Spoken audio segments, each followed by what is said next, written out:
meeting. Therefore, I ask that you clearly state your name and your street address each time that you speak. There are microphones at the front of each aisle and also in the other room if it comes time that we need that. Please line up behind those microphones and I will acknowledge you when it's your turn to speak. Please address all questions and comments directly to me, the moderator, and not to any of the other individuals here. My job, as I see it, is to balance the best flow of new information for voters to evaluate while keeping the meeting as efficient as possible. Therefore, it is important that if you're going to speak, that you make your point concisely and stay on topic. If I feel that no new information is being presented, then I shall call for the vote. If you have more than one question or statement to make, please go to the rear of the line for the next question or statement in order that we can get as many people as possible to be able to speak. Depending on your answer, I may allow a follow-up question, but that will be at my discretion. Since this is all being recorded, I may ask you to start over if we cannot hear you or understand you. Our Constitution gives us the right to make our opinions known and to ask questions. In fact, I encourage everyone to do so. However, this does not give anyone permission to be disrespectful to either audience members or town officials. Should I feel that is happening, I shall ask that person to stop and sit down. Per Maynard Town Bylaws, Chapter 1, Section 14, a secret ballot vote is not required for this singular article tonight. However, I may ask to use ballots tonight to record the exact vote should the hand count be closer than a 15-vote difference. Each person should have a tablet of ballots, and the first number should be 31. Please check your ballots to make sure that you're in a position to vote if it comes to that. To facilitate the counting, if we do use the ballots, please do not fold them. Just turn them upside down and put them in the basket. I shall call for the article to be read from the sponsoring organization, which was the Selectmen. All articles that are moved must be given to me in writing. I shall only read the article if it's moved differently than printed in the warrant. An amendment to an article must be given to me in writing and must include the sponsor's name. It will then be reviewed by Town Council and the moderator to see that the language meets the criteria for the Attorney General's acceptance. So let us begin. I will start the meeting by entertaining a motion to waive the reading of the warrant in its entirety.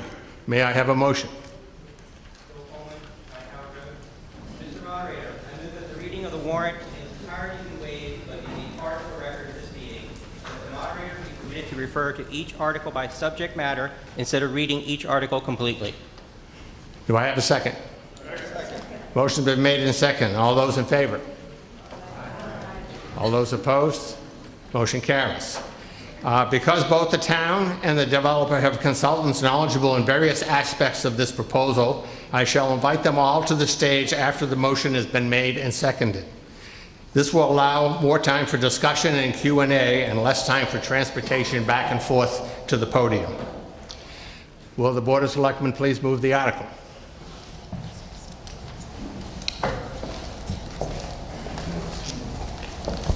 Article 1, approval of 129 Parker Street concept plans. The motion is moved to accept the article as printed in the warrant, except the words "to do or act thereon."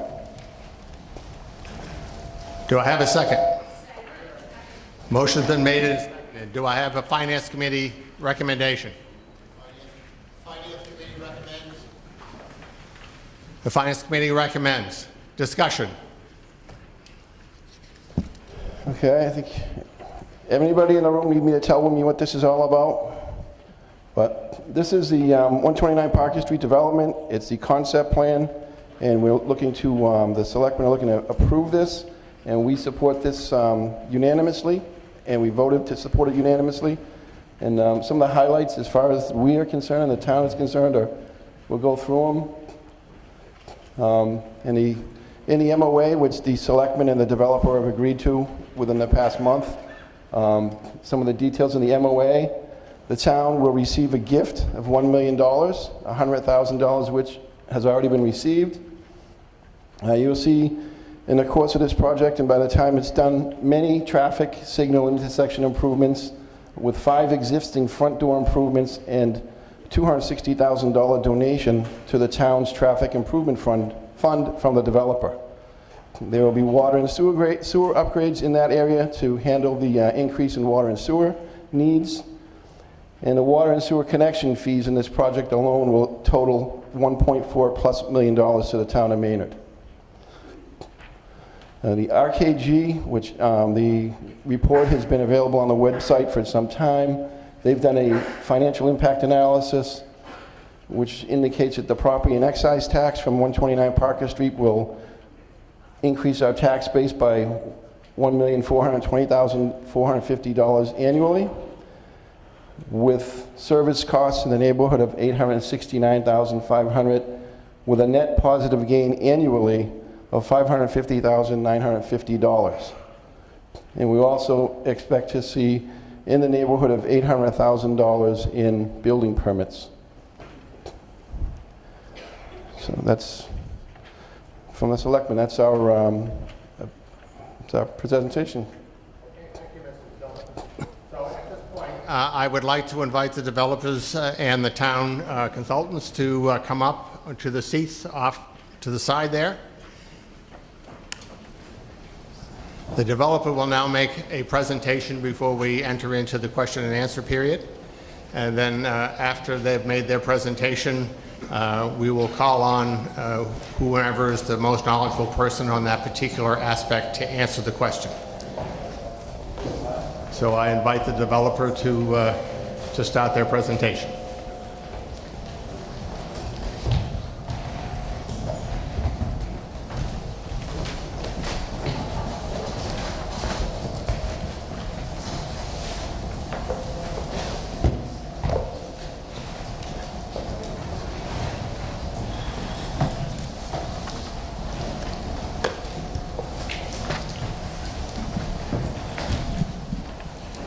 Thank you.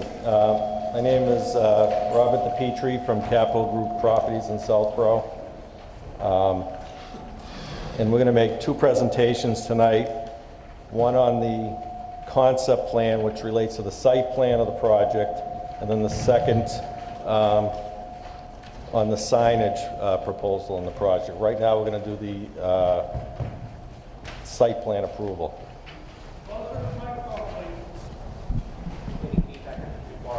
Oh, okay.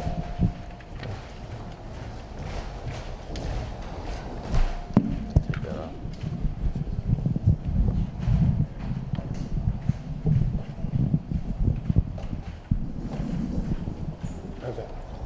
How's that? Is that okay? Okay, thank you. On January 11, 2016, a Maynard special town meeting passed zoning amendments to the Neighborhood Business Overlay District requested by Capital Group Properties in order for it to bring forth a concept plan for town meeting to consider that meets the desires of today's marketplace and meets the design objectives of the developer, the town, and the town's residents. Years of planning, workshops, committee meetings, town board meetings, and consultant reviews have led up to the concept site plan and concept signage plans being presented tonight for your consideration of approval. Where are you pointing? On the right. Okay, there we go. The 129 Parker Street site formerly contained 3 buildings totaling over 550,000 square feet and 1- and 2-story commercial buildings, along with a helicopter pad and over 2,000 parking spaces, which were all used by Digital Equipment Corporation. At one point, the property was generating over $450,000 a year in real estate taxes. Today, only a 50,300 square foot building remains, and the property generates less than $100,000 a year in real estate taxes. In the almost 4.5 years Capital Group has been involved with the 129 Parker Street property, one of the major concerns of town residents have been the traffic impact a proposed project would have on the residential neighborhoods surrounding the property and roadways and intersections in the general vicinity of the property.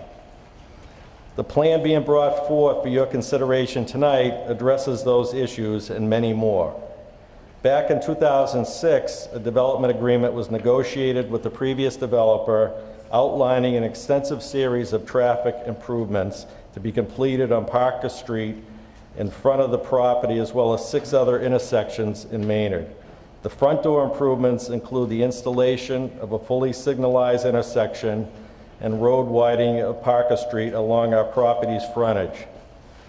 Other off-site improvements include traffic improvements to the Route 117-27 intersection.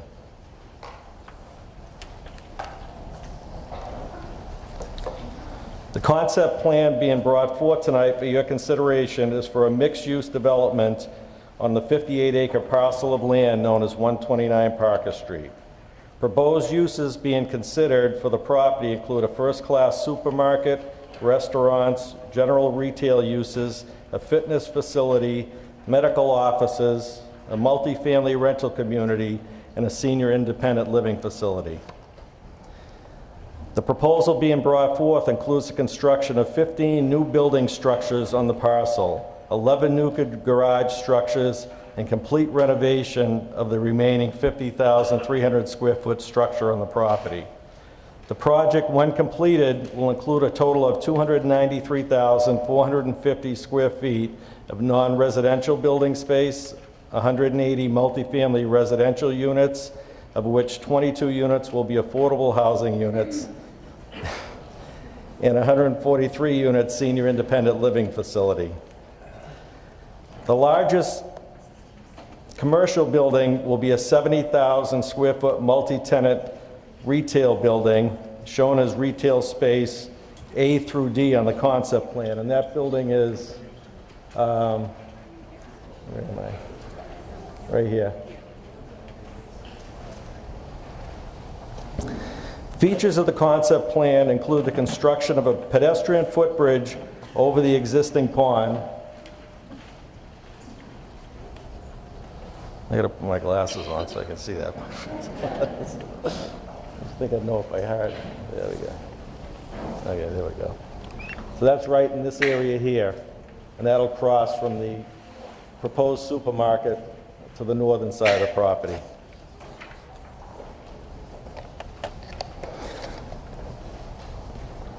Bike racks will be located throughout the project, as well as bike lanes along the project entrance road and along Parker Street along our property frontage. A trellis with seating areas will be located along the side of the pond as well, adjacent to the bridge, and that's going to be right in this area as well. Several bus stops will also be constructed as part of the plan. The site, which currently has over 2,000 existing parking spaces running into untreated catch basins, will have a new stormwater management system constructed which will meet today's stringent standards installed as part of the construction, which will lead to significantly cleaner water being discharged into the ground and wetlands. As part of the concept plan process, Capital Group Property and its consultants have met with the Conservation Commission on several occasions and established a delineation of wetland line on and adjacent to the 129 Parker Street property. Also, due to the migration of some turtles from the adjacent federal wildlife refuge on the onto the 129 Parker Street property, we've met with the U.S. Fish and Game and Mass Heritage to discuss the situation. To resolve the situation with the turtles, a turtle barrier wall along the western and southern parts of the property lines of the 129 Parker Street property will be constructed, and that's going to run along the PK2 building, all along the western property line, and then down part of the southern property line.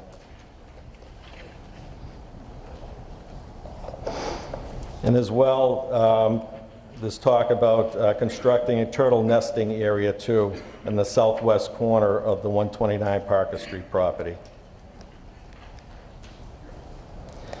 Pedestrian circulation and bicycle access throughout the project and along Parker Street was a major concern of residents and town officials throughout the concept plan process. An extensive series of sidewalks are being proposed throughout the project along Parker Street, and pedestrian access to and from the adjacent schools are planned as part of the proposal. Again, a pedestrian footbridge is being proposed over the existing pond along the project's entry road, which will allow the most direct access from the supermarket to the northernmost buildings on Field Street side of the property. Sidewalks are also being proposed throughout the multifamily rental units and the senior independent living facility, offering residents easy pedestrian access to the adjacent supermarket and the north side retail, medical offices, restaurants, and fitness facility.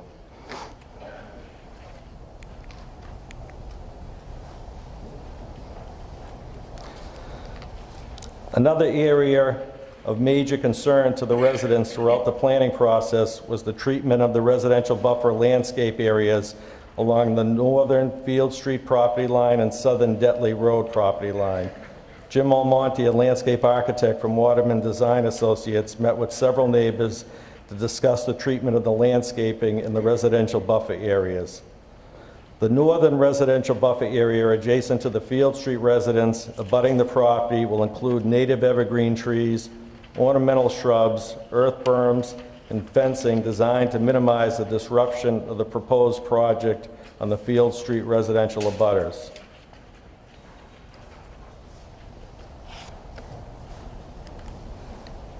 On the Detling Road side of the property, the buffer zone will include landscape features such as native evergreen trees, masonry retaining walls, fencing, and earth berms designed to minimize the disruption of the proposed project on the Detling Road residential abutters.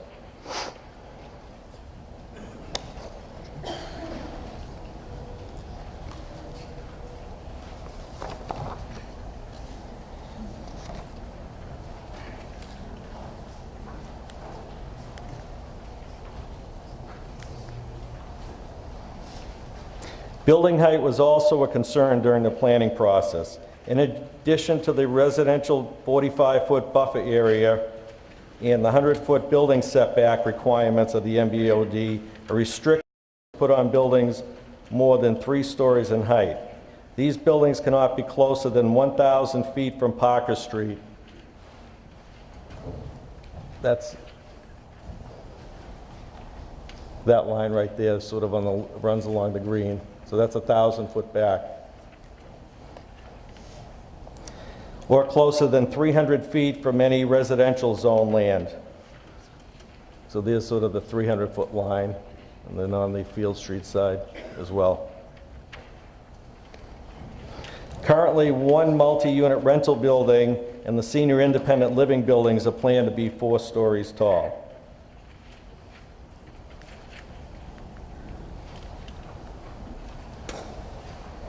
The proposed supermarket building will be a Market 32 by Price Chopper. The first Market 32 in Massachusetts opened in fall of 2015 in Sutton, Mass. And that's a picture of the building right there. Photos of the Sutton store depict a building that blends well into the environment with extensive use of wood-type products and natural color, and will include a drive-up pharmacy and recycling center.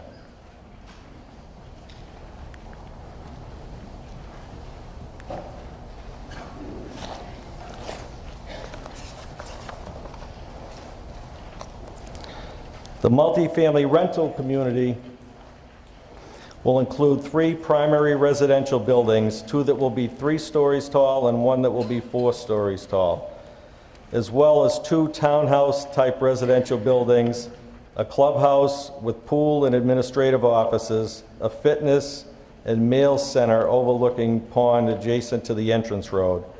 Enclosed garages will also be built throughout the project, offering residents this amenity highly desired by apartment renters in the northern part of the country.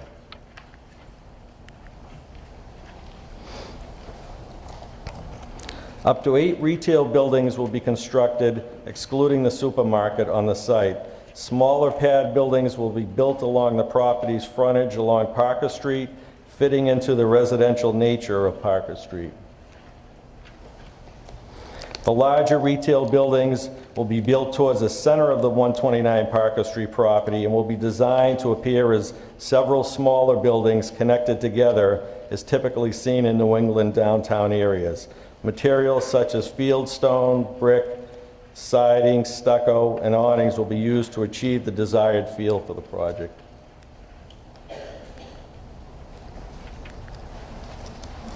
The senior independent living facility will be built using materials typically seen in New England, such as stone veneer, shingle siding, pitched roof, and shingles as well. And here's just the elevation, the front elevation of the building, and then just some interior photos of the proposed facility.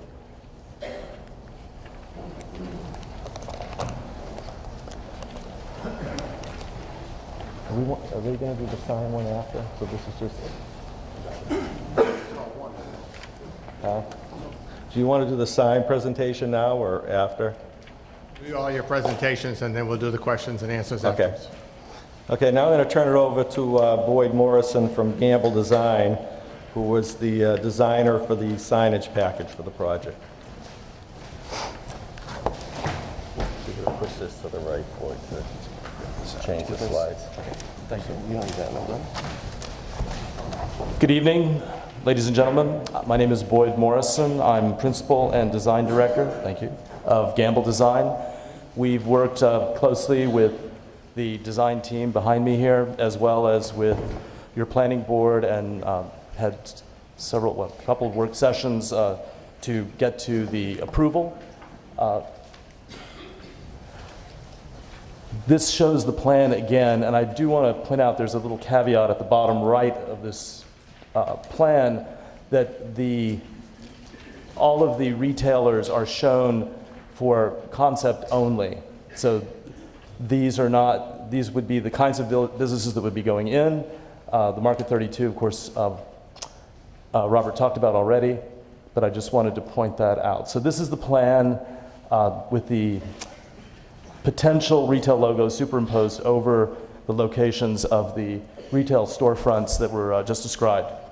Now, this main entry pylon is internally illuminated by LEDs, so it's very low voltage and low energy cost. It has no, it's a halo light at the top. There's a curved light, so it would ascribe to the dark sky concept, which is meaning no light is emitted upward. These are just some details to show the elevation from the side. This will be perpendicular to Parker Street, set at least 25 feet back from the sidewalk, crosswalk rather, and this will be how the elevation will look in an architectural style.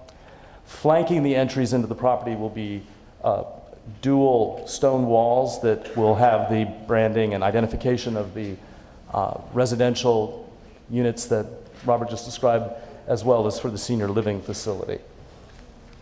So here's a look of this in a day view, a digital perspective from the south side of the intersection, looking to the northwest into the property. And here it is, sorry, but the next one was going to be night. Here's the night view. And this, backing up, this just shows how this would read in the daytime, and this is how it would read at night.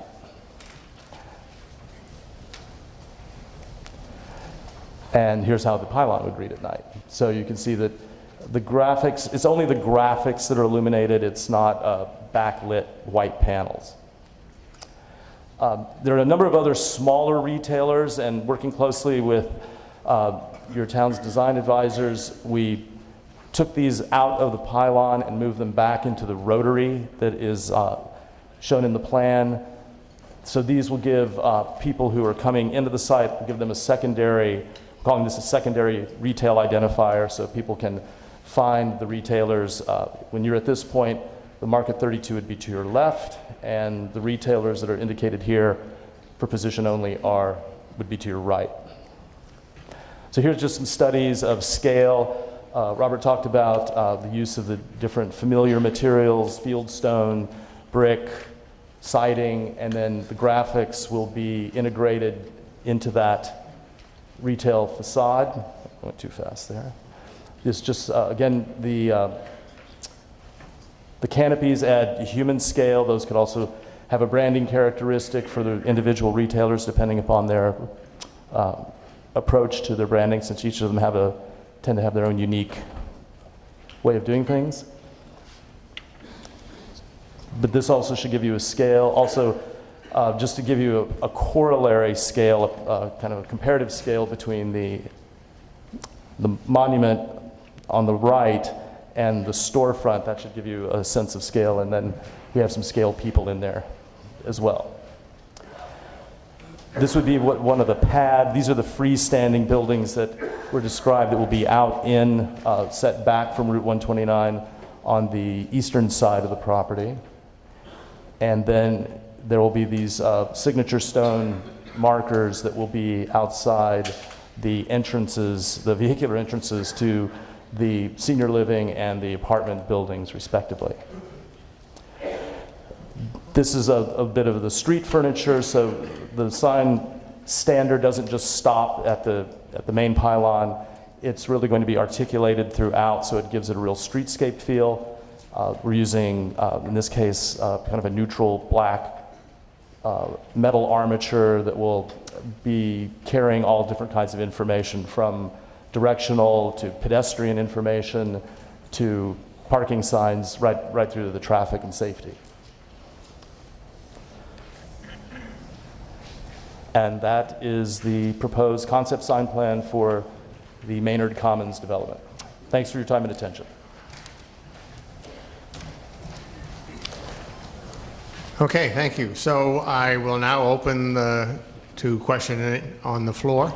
The microphones are in each one of the aisles. If you could preface your question, whether you want the question to go to the town or to the developer, and then they will choose the appropriate person to answer.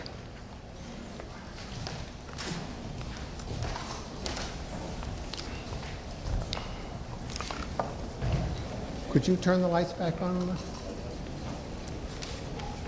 Thank you.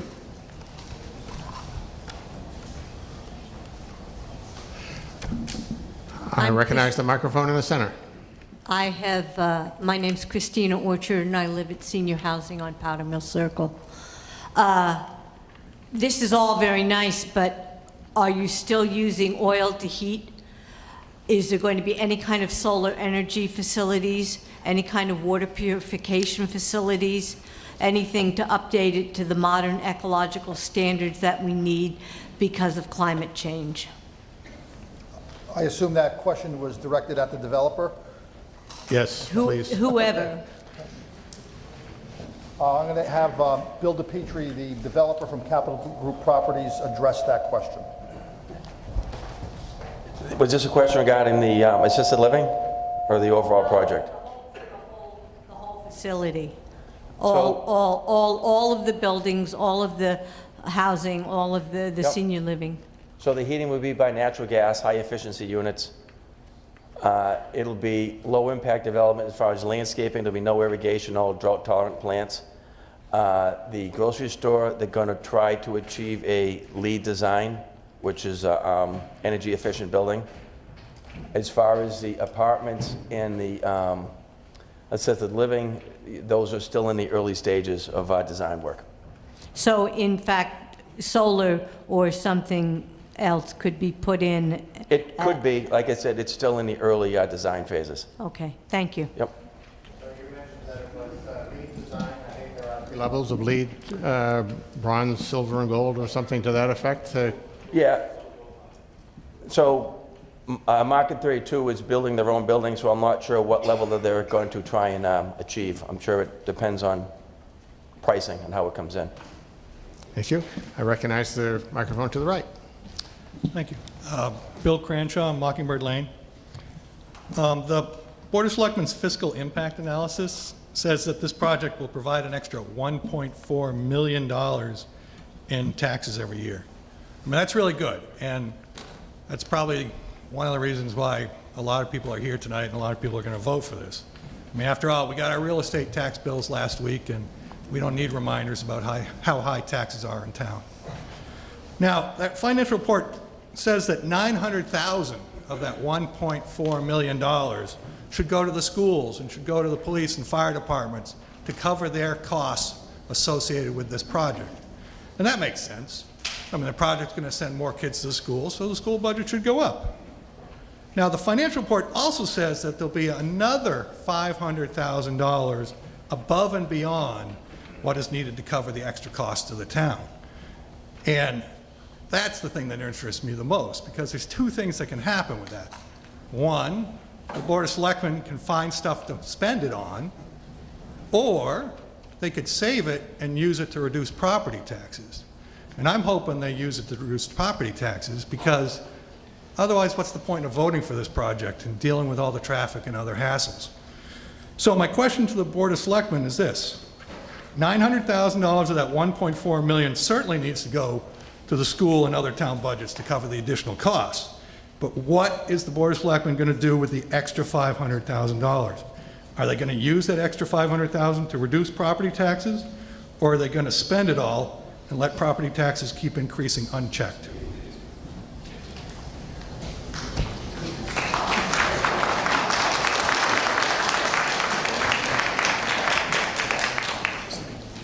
I think we're going to change it up a little bit from when you were selectman, Bill. We're going to wait till we actually have the money and then determine how to use it and where to put it.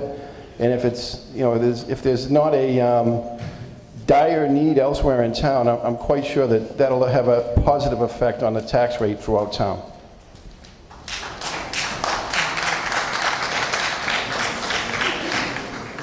I recognize the microphone to my left. Hi, my name's Tom Cummings. I live on Great Road.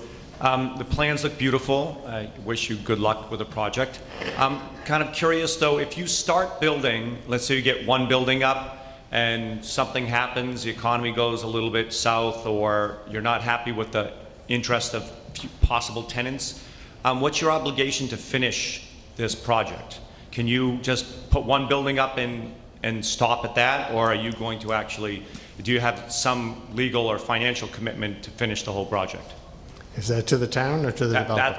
Well, either, whoever can answer it. I'm assuming it's the developers. And I really mean it. It looks beautiful. Thank you.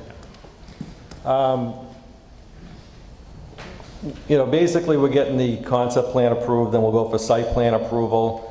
And again, you know, in the real estate business, markets always, you know, dictate when and, you know, how soon buildings get built. You know, what I can tell you right now is we have, you know, signed commitments from Market 32 to locate there, so that store is going to get built. I mean, they'd like to start that store next summer, the construction of that store. Several of the retailers that you've seen up on the other charts are committed to go to the project, so those buildings, more likely than not, will be started and completed. The independent living building will be started and completed, and the apartments will be started and completed. So is there a guarantee that every building up there will get built? No, there isn't. But right now, based on the demands of the market, it's very likely that they will all be built. Great, thank you. Thank you. Thank you. I recognize the center microphone. Hi, my name is Megan Cryan. I'm on Old Marlborough Road.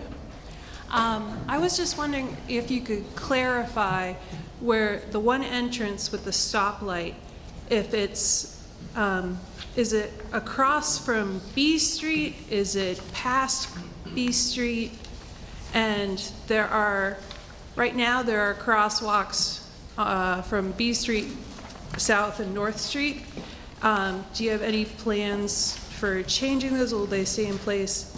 And also, could you just explain what you meant by improving the intersection of 117 and 27?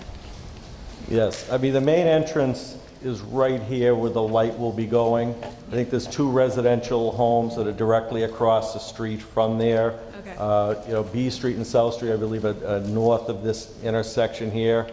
In regards to the intersections, the new crosswalks that they put in, I'm pretty sure that those are going to be changed because the road's going to be all widened along here, so something's going to have to be done with those. And I think, you know, during the design process, I don't know if they're in the right location based on what we're looking to do, or they may need to be north or south a little bit. We're not at that stage yet. That'll be the next stage of the project. And then your other question regarding the 117-27 intersection, that's going to be reworked. I mean, right now it doesn't work. The lights, I mean, you know what the situation with the lights. You'll have a whole new set of lights there, and there'll be a whole design so that intersection actually works, because it's a critical intersection for this project, to deal with the east-west traffic and then the north-south traffic. So that'll be reworked, and then the timing will be so that it works with the light that's constructed here going forward. So I think that's going to be a major improvement based on what's there now. I guess just one more quick thing with the sides, the streets B, north and south. Right now there are do not enter signs from 3 to 5 that are from digital. Do you know if that will remain the same, if the times will change, if it'll be residents only, if the do not enter will go away? I think there'll be a traffic engineer who actually deals with all the traffic issues on the project. I'm sure that'll be one of the issues, but ultimately those are decisions that the planning board and the selectmen make in town. We have no control, over that as far as, the hours and whatnot. So I think that'll be their decision ultimately. All right, thank you. Yeah. I recognize the microphone to my right. Thank you. I believe this question is for the planning board. I was going to if people stopped interrupting. Could you please introduce yourself? Yes, I was trying to. Marie Gunnarsson, 119 Parker Street. I believe the question is for the planning board. My question is, I know it's a small question and it's personal, but is my property entitled to a 45-foot buffer along the entire property line?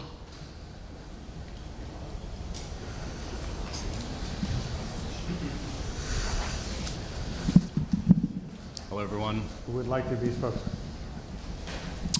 This is Gregory Tizzolo, Chair of the Planning Board. I don't know that I can answer your question right off the top of my head. Bill Nemser, Town Planner, do you have anything to add to this?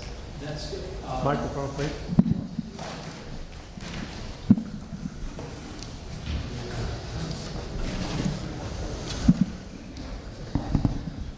Thank you. The buffers are going to be designed primarily at the site planning stage. We have done preliminary designs. I don't think that we have a specific width on this set of plans, but that will be primarily handled at the site planning stage.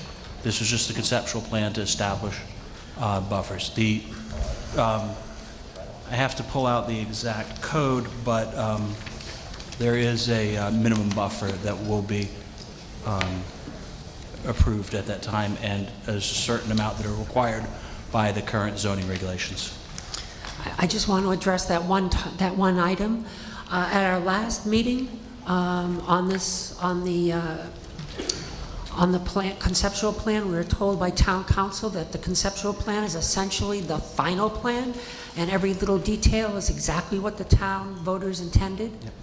I understand the concept of a concept plan and the detail plan, but at the last meeting, the concept plan was described as the final plan. No, that's the only thing that was established under the zoning bylaws that is that there's a minimum for a 45-foot buffer if your property is abutting the project. Yes, at the northern entrance. I'm sorry, I didn't hear. I'm sorry. At the northern entrance of the property. Anywhere where the property line of a residential area comes into contact with the project. Thank you. I recognize the microphone to my left. Karen Grimes, Field Street.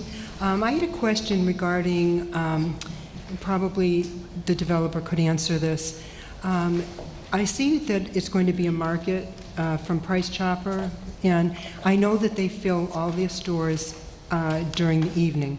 Having met with the traffic manager previously, they come out of New York, they come down through Worcester, Shrewsbury, so forth. So with all food establishments that are going to be there, I'd like to know how the trucks are going to be entering when they fill these stores at the 2 o'clock, the 4 o'clock, and 6 a.m.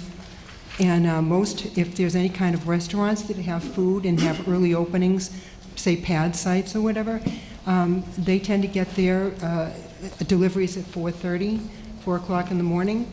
So I'm just curious about, I missed the truck route business from your presentation, so if you could go over that. And the last thing is, we've built more neighborhoods, Balcom Lane for one, near us, and there are a lot of school kids now that are coming from the North Street, crossing into the crosswalk and then Field Street, and there's supposed to be a flashing pedestrian beacon.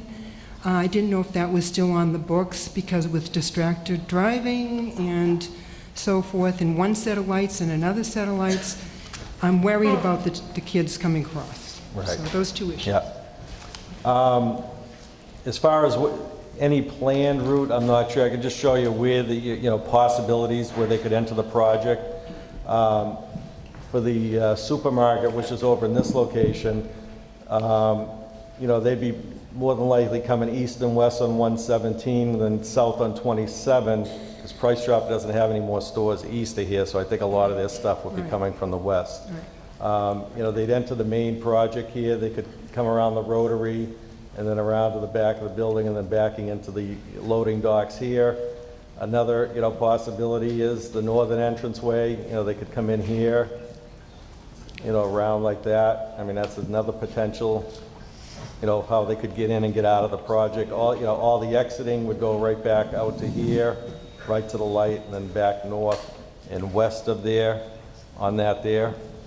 So, I mean, those are the, different ways that they could come in and out of the project from, with a truck, truck standpoint there. The, as far as the, what was the other question? Oh, the light there. Yeah, I'm sure the traffic engineers, when they're redesigning Parker Street, I'm sure that's one of the issues that's going to come up that they'll be looking at, as well. All right. And the one last comment, if the trucks come in at the northern entrance, right where Field Street is, the previous planning boards, when the project wasn't as big back in the day when it was 175,000 square feet of retail, saw fit to, instead of an 8-foot vinyl fence, but rather have a fence that has a solid core, so that when we're out, I mean, these are 24/7 operations as far as filling, stores and so forth, to at least have some sound attenuation that we're going to modify, and I would appreciate it if you would just consider that in the future. Thank you. Thank you. Thank you. I recognize the center microphone. Hi, Lois Tetro, 22 Crane Avenue, and my question is for either the developer or the town, whoever can answer it best. It's really nice to see this plan finally looking like something that's going to happen. My question is unique to the senior housing component. When we're looking at the plans, it's an absolutely beautiful facility. The likes of which we've never seen. And then a step beyond that, the term gentrification comes to mind. And I'm just wondering whether any thought has been given to who is going to live there. Will Maynard people be able to afford to live there? And I don't mean a small percentage of affordable, but whether all the units will be for the type of demographic that lives in Maynard, or will we be importing wealthy riffraff from Lincoln, Concord, and Sudbury?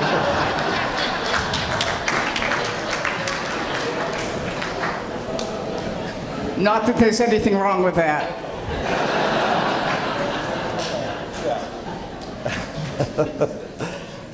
That's a tough one. It better not be a tough one. I mean, I could, as far as on the independent living facility, they made a presentation to the selectmen, I think last fall, and,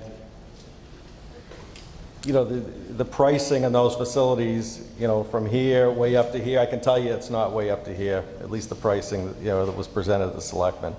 And I mean, those type of facilities, they are expensive facilities, but compared to other numbers that we've seen in other towns, where we've worked on these facilities, I don't think that's what you're going to see. Well, it's a very nice answer, but politically vague. Thank you very much. I know. I recognize the microphone to my right.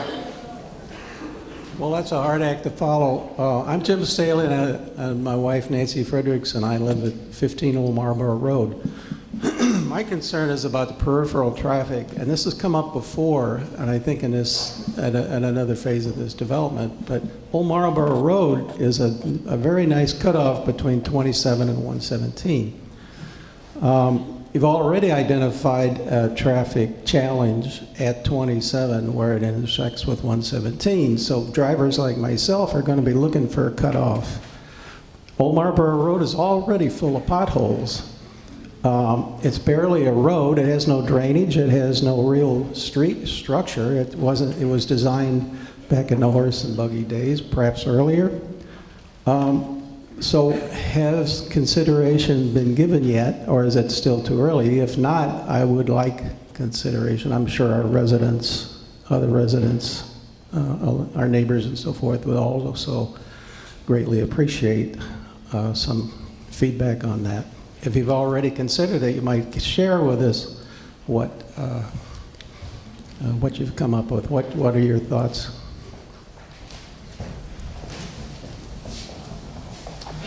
Good evening. My name is Jason Sobel. I'm with Green International. We will be doing the full traffic study.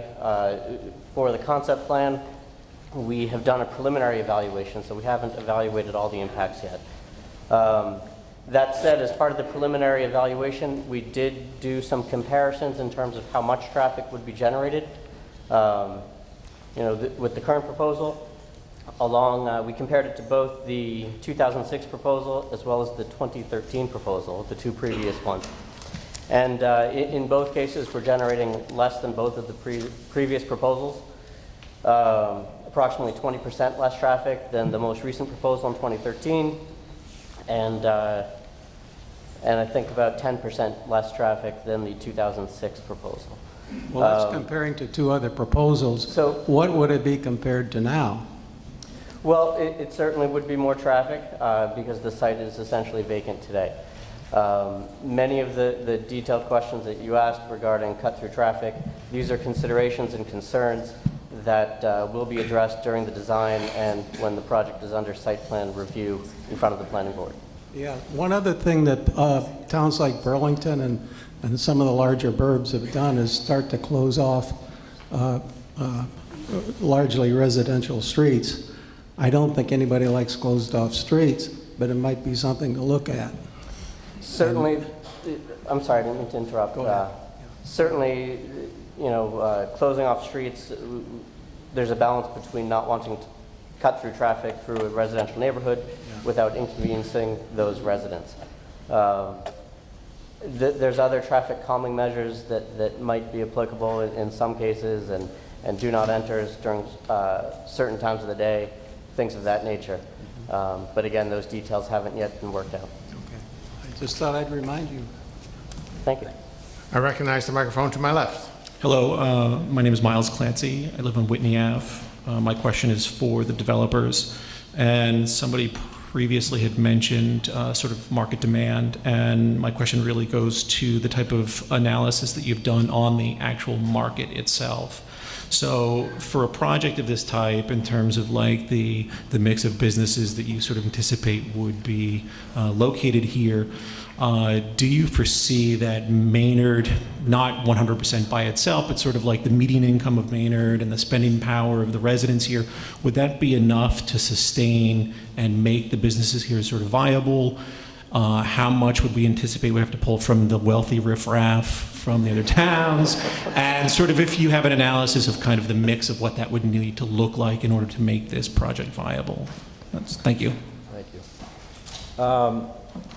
A project this size here, Maynard is sort of the hub of the surrounding 5 towns. You got Maynard here, then you got the 5 spokes around it. The project, in the size is sort of designed with that in consideration. I mean, we fully expect that people are going to be coming here from Concord, Acton, Stowe, and Sudbury. to shop at this plaza here. And that, it definitely has an impact on the size of the project, the potential size of the stores, and some of the other features of the project. I mean, it's a major consideration, in the design of the project. Do you have a sense of what that mix would need to look like in order to make this viable, right? The Market 32, I mean, that's the key to the project right there. Without them or another supermarket, this project would not be built in this location. I can tell you that right now. A lot of the other retailers are, you're going to have service like fitness facilities, hardware, which you don't have the big, major hardware stores in this area here.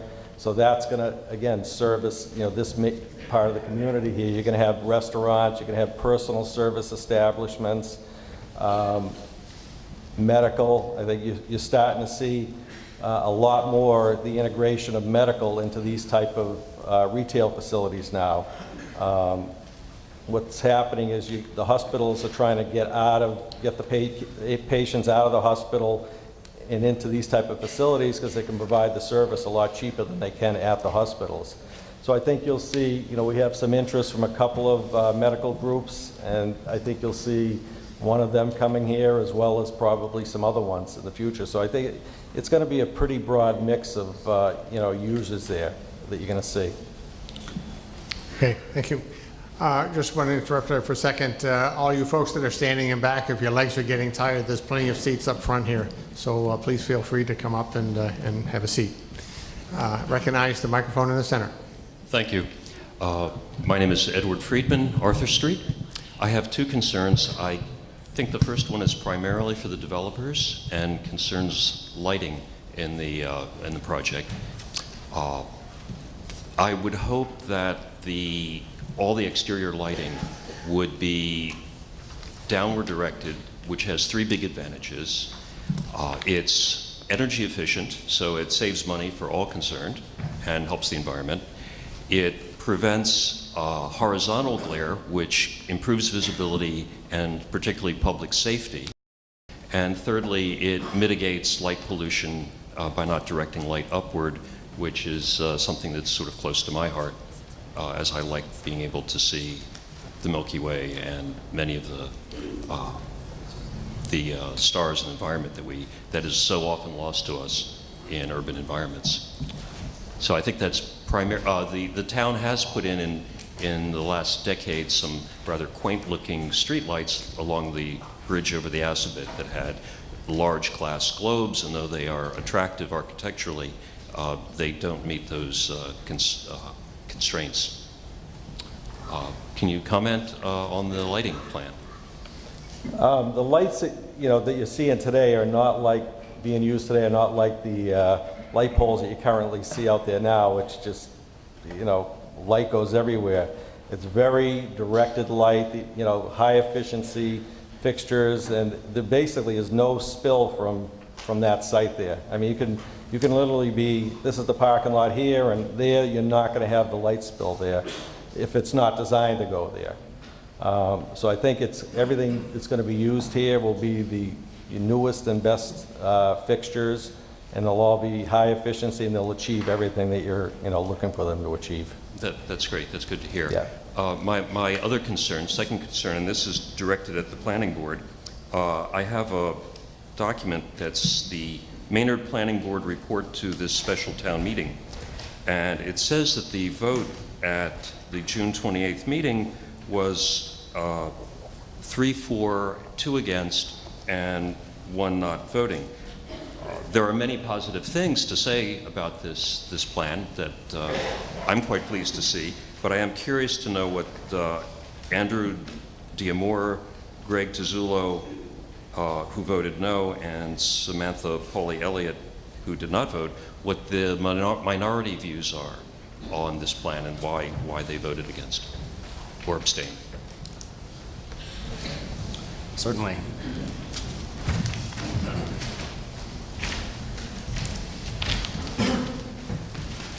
Thank you for the question. My name is Gregory Tizzolo, Chair of the Planning Board, resident of 1 Randall Road. In December of 2015, I voted to change the zoning code that enabled the 129 Parker Street project to move forward because I believe that the property should be appropriately redeveloped. In consideration of today's concept plan, I do still have 3 fundamental concerns that have compelled me to withhold my endorsement. Number 1 is the scale of the proposal is too great for the site, in my opinion, requiring encroachment into wetland buffers, insufficient planted space between buildings and parking and roads, and significant traffic impacts. The pylon sign is too large and far out of character with the neighborhood and town, despite many more modest yet successful examples throughout the region. Number 2, the project seeks to create a new concentrated commercial development outside of our downtown that is incompatible with its immediate context and with the character of Maynard overall. Rather than reinforcing our unique character, this project offers nothing to residents that we don't already have nearby. The plan relies on an outdated model of commercial development, this is number 3, focused on convenience for the automobile, and unresponsive to our community development principle of the integration of uses. Residential and senior living buildings are separated from other uses, pushed to the rear of the site behind a jumbled network of roads and driveways and disconnected from the surrounding neighborhood. These concerns are fundamental to the approach taken by the developer and beyond the town's capacity to address after tonight. With all due respect to the others who have worked hard on this proposal, I do not concur and cannot recommend this plan. I'm concerned that this project will negatively impact the character of our town and will vote no on this article, and I encourage you to do the same. Thanks. I would just like to point out one thing, that he was speaking as an individual, because one of the things about a democracy is that when you have a vote by a committee, the committee takes a position, and the committee's position is different than the minority report. And he was talking as a private citizen. So you've had your follow-up question. I'm going to Could now any of move. those concerns be addressed by bike paths and So pedestrian we will walkways? get back to you if you'd like to get to the end of the line. I recognize the microphone to my right. Hi. What happens if all of that falls through? What happens if this is to the town, what happens if 129 Parker Street just stays the way it is?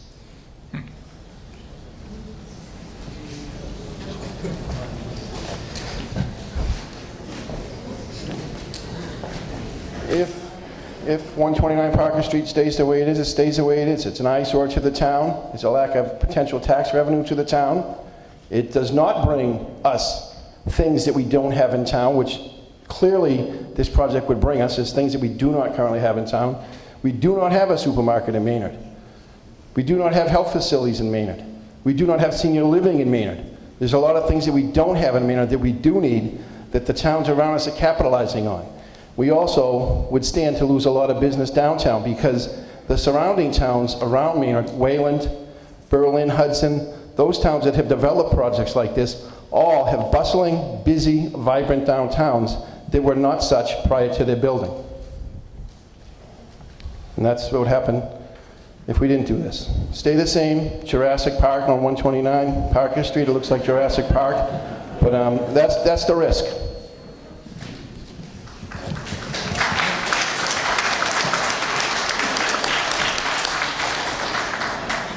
I recognize the microphone to my left. Hi, Jane Audrey Newhouser, Oak Ridge Drive.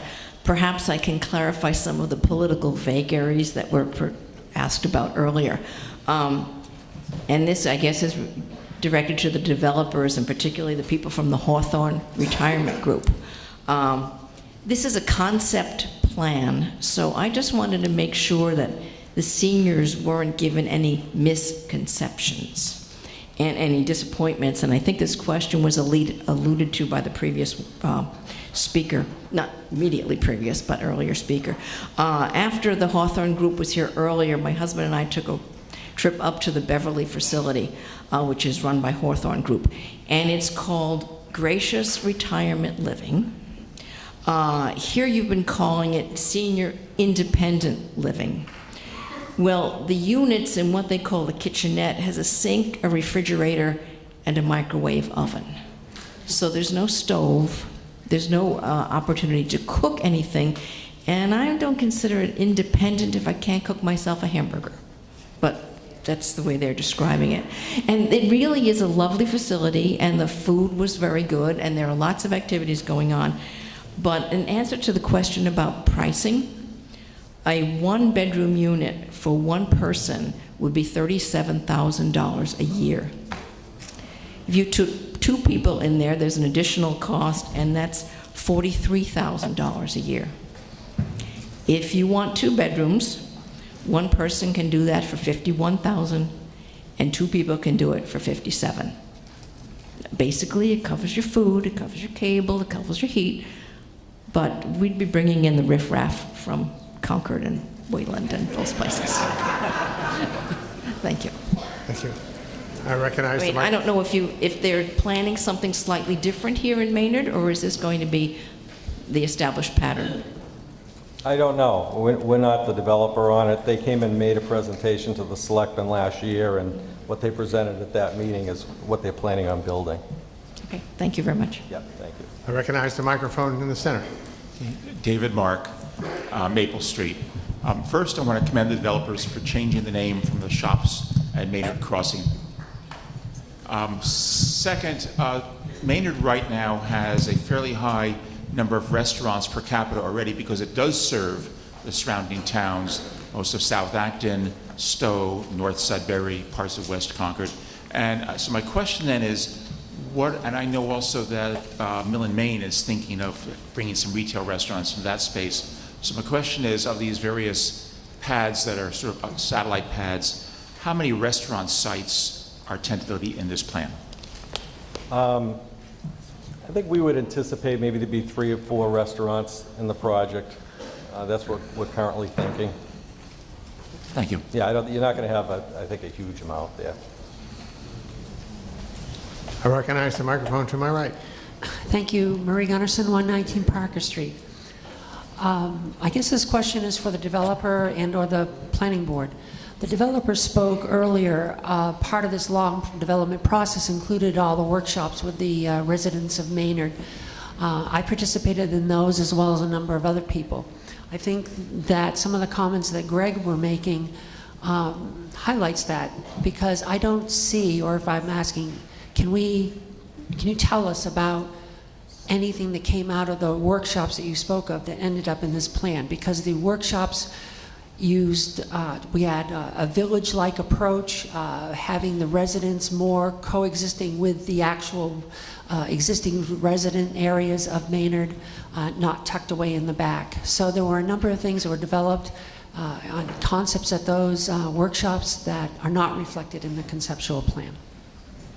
Thank you. It's our belief that this concept plan reflects the intent of what the ad hoc committee came up with as far as uses within the project. And these residents that live here, the project is designed so that they don't have to get into their car to drive to the store, that they'll be able to walk to the store. There'll be connections between the residences and the grocery store. There's connections across to the northern side of retail, as well as the people in the independent living facility. So I believe that this plan meets the intent of the ad hoc committee report. Thank you. I recognize the microphone to my left. Peter Kidd, Taft Ave. This is probably both to the town and developer. 27 South already has horrendous traffic where it meets Hudson Road and Sudbury. Has there been any conversation or design concepts about that intersection, or working with Sudbury to alleviate some of that traffic? There's been no discussions to date, no. Microphone in the center. Rachel Smothers, Rice Road. I'm looking at your design, and though you say there's one main entrance, I see that at the top right corner there is another access to the road. I've been in situations where at some of these areas that there's a left turn only during certain times and right the other way so that you don't disturb traffic. And I find that nobody ever follows that, firstly. And so that becomes a concern for more traffic where everybody's trying to avoid the main light. And I've been doing the math in my head, and if there's really only one authentic entrance and exit, if there was ever an emergency in this, it'd be very hard to get out of this area because of such a small exit. And I see myself possibly being stuck for 15 minutes trying to get out of here with, if you just did the math, with 2 people leaving the nursing home, 2 people leaving the apartments, 2 leaving Boost, it builds up quickly to exit. Entering, not such a problem, but exiting, I just don't want to be in a long line. Yeah. And that's all.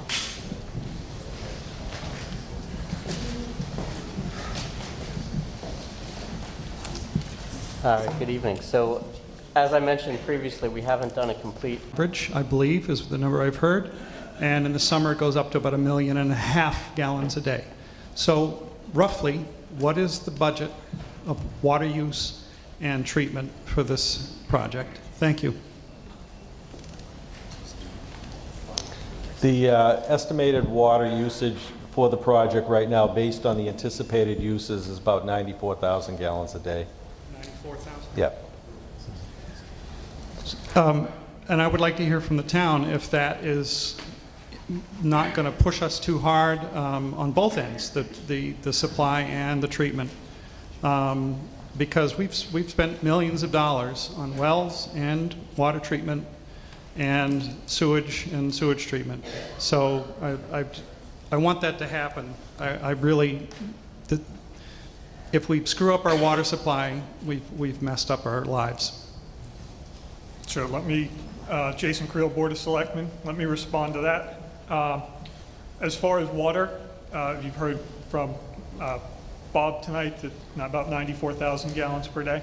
The town of Maynard averages around 800 to 900,000 gallons per day of water consumption. The town is permitted for 1.9 million gallons. So we have about 15 to 20% surplus capacity under our permit. As far as sewage goes, we actually have more capacity than that. So again, that shouldn't make a large difference in what we're permitted to receive, or remove or return, as far as water and sewer goes.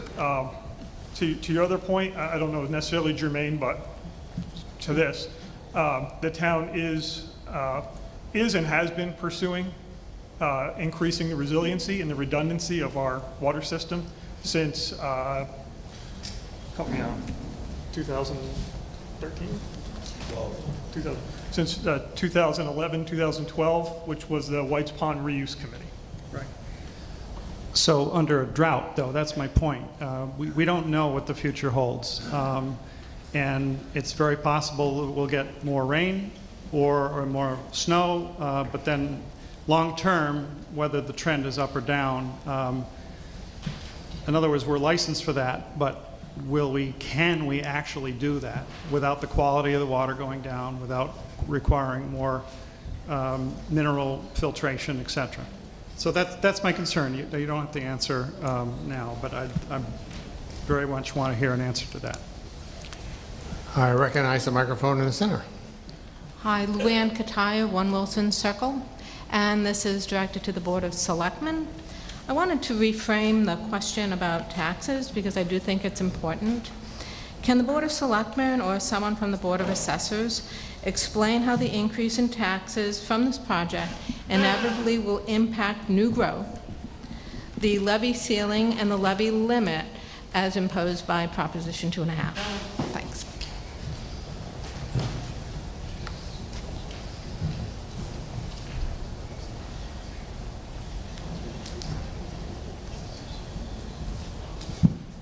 Would somebody like to Dick, you respond could to do that? it, I bet.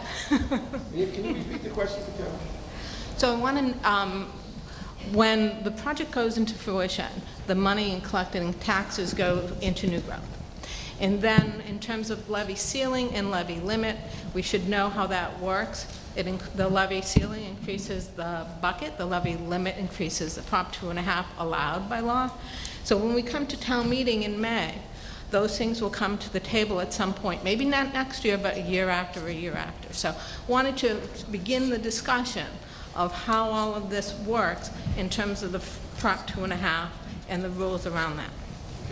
So would you like me to answer that as a 20-year assessor? If you want to take a stab at it, take a shot.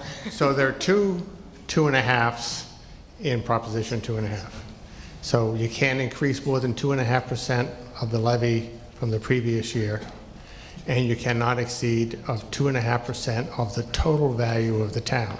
So there are two different 2.5%. So you're well under your levy ceiling right now, but you're at your levy limit typically because you're at 2.5 over the previous year. New construction can be added onto the levy limit, but it cannot exceed the levy ceiling. So you would have extra spending power, which goes to the previous question, and whether you either reduce the tax rate or you spend it on something different. And that ultimately is town meeting's decision to make. Right, so when we talk about new growth as down the road as a town, when we talk about our new growth, we should all really understand what that means as well. When we identify how we get there and we talk about how much is new growth? So it usually is neutral, and in this case, based on the beginning slide, is that you would have a surplus above and beyond. I forget what the number Mr. De Silva said, but in that first slide, there was some $500,000 of extra revenue above and beyond the expenses of the new growth. So you would be in a net positive position. But wouldn't new growth be based on the whole So I got to cut you off. So amount? that's the second follow-up question, and so we'll come back to you if you need it. I recognize microphone on the right. Thank you. Jim Staley again, Old Marlborough Road. Actually, my concern abuts the gentleman just before me and that lady's there. Typically, in a big development, the taxpayers end up having to fund the infrastructure. In this case, it would be water and probably sewer. Now, I was just doing some mental imaginings here. We got 10, 12,000 people in the town. There's about a dozen buildings there, some of them highly populated. So you're looking at probably 1,000 to 1,200 more people. And pardon, it's just off the top of my head guessing. So you're looking at a real hit on infrastructure at the beginning of the project because the town's got to be ready. If there's not enough wells, they got to be drilled. If there's not enough sewage, it's got to be provided somehow. You can't even start it. I don't see how the project could be started without some level of confidence that all of that's going to be ready when the people are there and need to turn on their shower. So typically these are bond issues. And I don't know if it's premature to think about this kind because this is a preliminary concept thing, but it's not that premature because if it gets voted in tonight, then the ball starts rolling. And these things, if they're not thought of yet, they're gonna be. So I presume that it'll be tax neutral looking into the future, but I mean, when we did the high schools, we had a bond issue and we had a temporary, what do you do when you, an override, 2.5, and we just, I guess we paid that off now, but I guess I'm not really against the program, but I think it's something that people should think about. As far as the usage, no building would be built here until it's confirmed that the town can provide the water and sewer capacity to the project. That's really what happens at the next level is they really drill down to this, the specific water requirements and what the town can provide. This is really sort of the big picture of the concept plan. When you get into the definitive design, that's really when you look at all these issues. It is, but we're going to commit tonight. So, but we can't build anything tonight. There's a long process before we get up and build anything, and that's in any project that you do. That's when it typically happens. That's when you evaluate. We've already done preliminary analysis, but that's when you're typically evaluating the water and sewer systems. So what is a preliminary analysis? I think the town told you they have the water capacity, and we've done some on the sewer system and looked in the area there to make sure that it can handle the capacity that we want. We want. All right. Yeah. Thank you.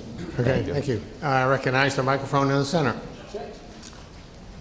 Thank you, Mr. Moderator. My name is Ken Hang on Est. just a second. Can I clarify the answer to the last question as well? About the infrastructure improvements? Any infrastructure expense at the start of the project and through the project will be borne by the developer. Water, sewer, streets, to answer your question, that will be borne by the developer per our agreement in our MOA. So all those costs will not come out of the town's budget. Those costs will come out of the developer's expenses. Thank you. Sorry. Please continue. Mr. Moderator, my name is Ken Estabrook. I live at 28 McKinley Street. I was chair of the planning board when the first site plan review was done on 129 Parker Street, and I was chair of the ad hoc committee as well. And so I plan on voting in the affirmative for this tonight, and the reasons why, I guess there are three. One, I know that the Board of Selectmen and Planning Board and others have put a lot of work into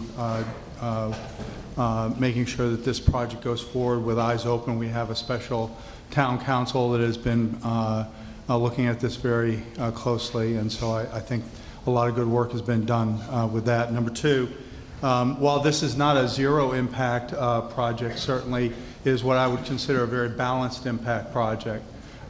We went to the developer and asked the developer to scale back on the commercial, and the commercial has been scaled back. Increase in residents, but the residence is in 1 and 2 bedroom apartments, which decreases the impact to our schools. And so a lot of work has been done to try to make this a very balanced project. It's not to say I don't have concerns about it. I still have concerns about traffic, particularly getting traffic into the property and out of the property effectively. I also have concerns about how far it extends into the back. And thirdly, I have some concerns about the impact on the neighbors as well. But this brings me to my last point, which is because this is a concept plan, because this is one of the great things about the Neighborhood Business Overlay District is we have the opportunity to take a look at the concept plan and get a large-scale plan in place. Not one thing goes forward, not one thing gets done, nothing gets built until everything goes through site plan review. And at that point, all the questions in terms of the infrastructure, the traffic and so forth will be answered in detail.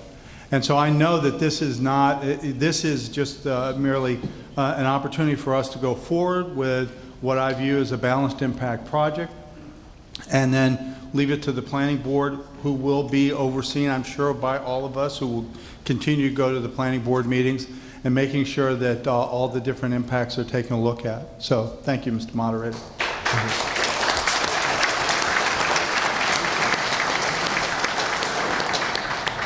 I recognize the microphone to the right. Thank you, sir. Alan Ringett, 122 Parker Street, obviously right across the street. I know there's a lot of legitimate concerns here tonight. I also know that developers had a number of open houses that were highly publicized, where a lot of this, I think, could have been addressed. But my mother was up from Atlanta, Georgia last week, and she said, "What the heck is going on across the street?" So in her rebel spirit, I'd like to call for a vote.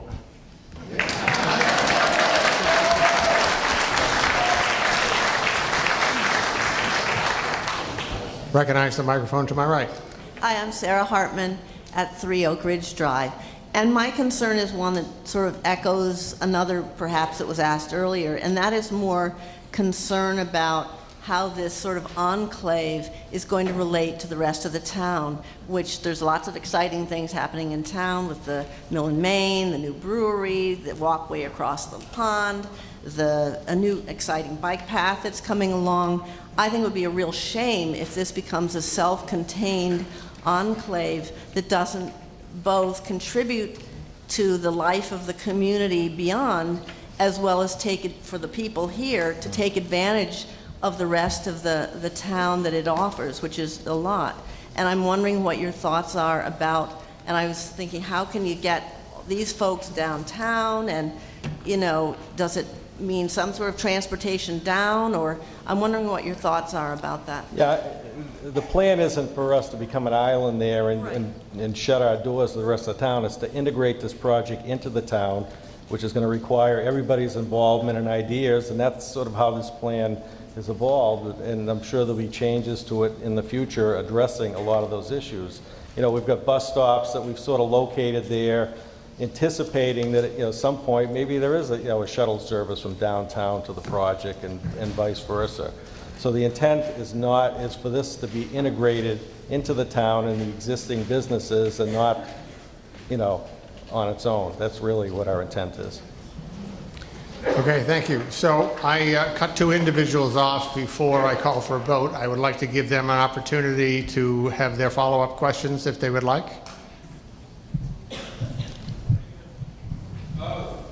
Okay. One last person. I just have a question for the Board of Selectmen or Council. I think it's fair to give an explanation to the town about the degree to which the concept plan is binding, how much it can be changed, because there's discussion about traffic hasn't been really adequately studied. Conservation Commission has not been engaged yet. There are a lot of factors yet. People are talking about how, what is to come beyond this process, and people are referring to, oh, things can change, things can't change. I think it's fair that everyone understands what this plan means going forward. Could I ask Town Council to give a reading on that? Thank you, Mr. Moderator. Good evening, town meeting members. My name is John Whitten, and I've been acting as special counsel for this project, working with the Board of Selectmen and the Planning Board. To answer the previous speaker's question, the concept plan that you are being asked to vote on tonight was an outgrowth of the NBOD bylaw that you adopted in January. The concept plan narrows the bylaw and tells the developer, based on your vote, that the four corners of the proposal are acceptable to you. Within those four corners are a lot of boxes and a lot of proposed uses. There is a lot of flexibility in what happens within those boxes, but the boxes themselves are being approved by you or not tonight. So to answer the question, the boxes cannot move without a revision to the concept plan. But the details of those boxes and the details of the treatment of the buildings, the location of the lighting, the location of exact where the parking stalls go, that is subject to the details of planning board review through site plan. In addition to the site plan review, the planning board has jurisdiction to issue special permits for many of the proposed uses, not all, but many. In the process of site plan review and special permit approval, the planning board can require conditions of approval.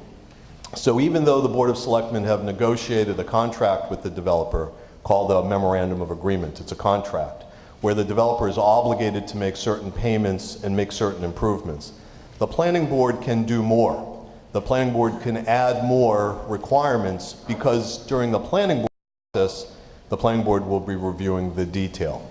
So how much of this plan can change if the town meeting votes it tonight? The answer is not much outside of those boxes. The answer is that the traffic patterns can change a little bit, but not if it's substantive, not if it's dramatic. You're being asked to vote on something from 1,000 miles high. The planning board's going to be asked to vote on something on the ground. The difference between those two can't change very much. I'd want to add quickly that the concept plan can be revised by the applicant at any time through town meeting. There's no prohibition in the NBOD bylaw that you approved in January from a developer coming back and submitting additional concept plans. So it's entirely possible if the market changes or the developer wants to pursue a different approach to this project that they can't come back to you later. What the developer cannot do, though, is violate the terms of the development agreement that was executed by the Board of Selectmen. And so, for example, it limits the number of fast food restaurants. It limits, by the developer's own suggestions, certain types of restaurants. It limits the number of dwelling units. It limits the number of units for the senior residential center. So the concept plan can change with your approval, but it can't ever violate the terms of this contract. And the contract sets the ceiling of what is an allowable use. It could get less, but it can never get more based on the agreement that the selectmen signed last month.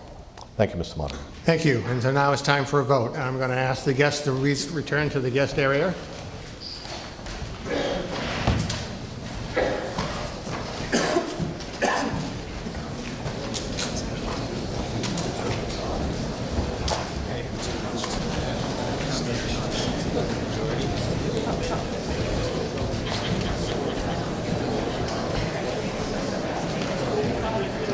So we're going to, Guests that need to be up here. They're standing in front of the American flag, two gentlemen, one is Babylon. okay. Any guests? So any guests that are down back there, I would have you please come up to the front in the guest area.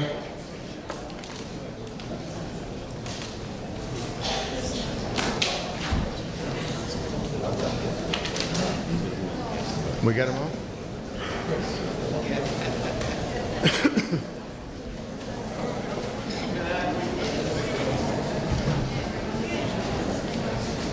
Huh?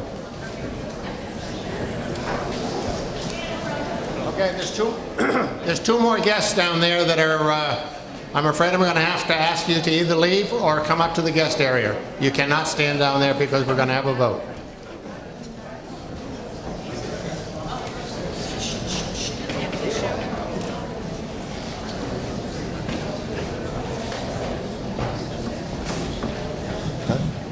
They're gone. Okay, we're all set. So we're going to do a hand count, and so I'm going to ask all those in favor to stand, and then I'll ask all those who oppose to stand, and in the meantime, the counters are going to go around. So first, I want those in favor to stand so you can be counted.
Okay, you can sit.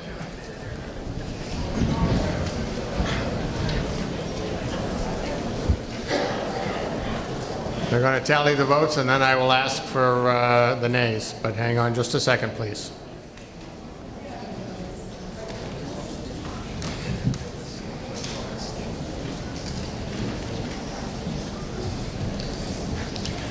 While they're summing that up, I would just like to ask any of you who would be interested in joining the Finance Committee or any of the other boards. We have openings, and if you would be interested in working with the town, please come up after the meeting and give your name to Becky, and we'll see where we go from there. Okay, all those opposed, please stand.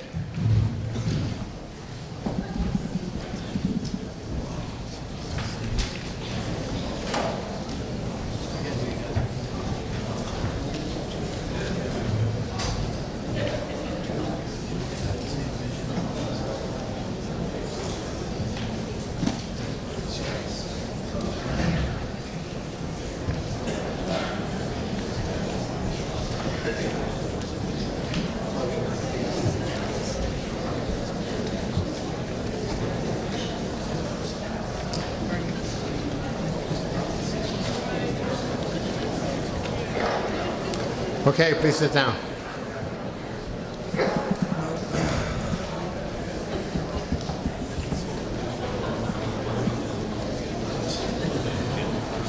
Step down.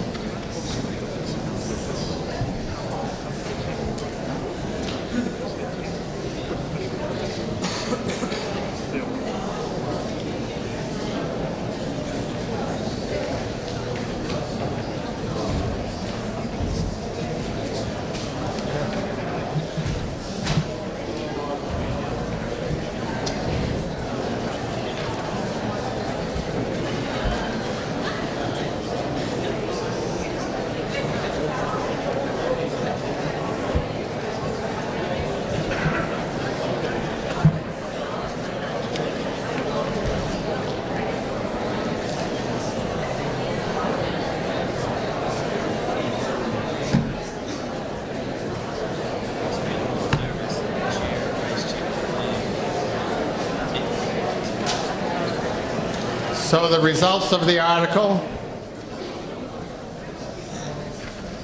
is 497 yeses and 40 noes. The article passes.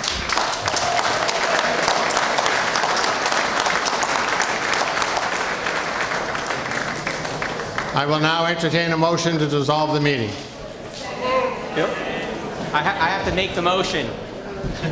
Bill Coleman, 9 Howard Road. Mr. Moderator, I move that this meeting be dissolved. Do I have a second? Second. All those in favor, please say aye. Aye. Thank you all very much for coming this evening.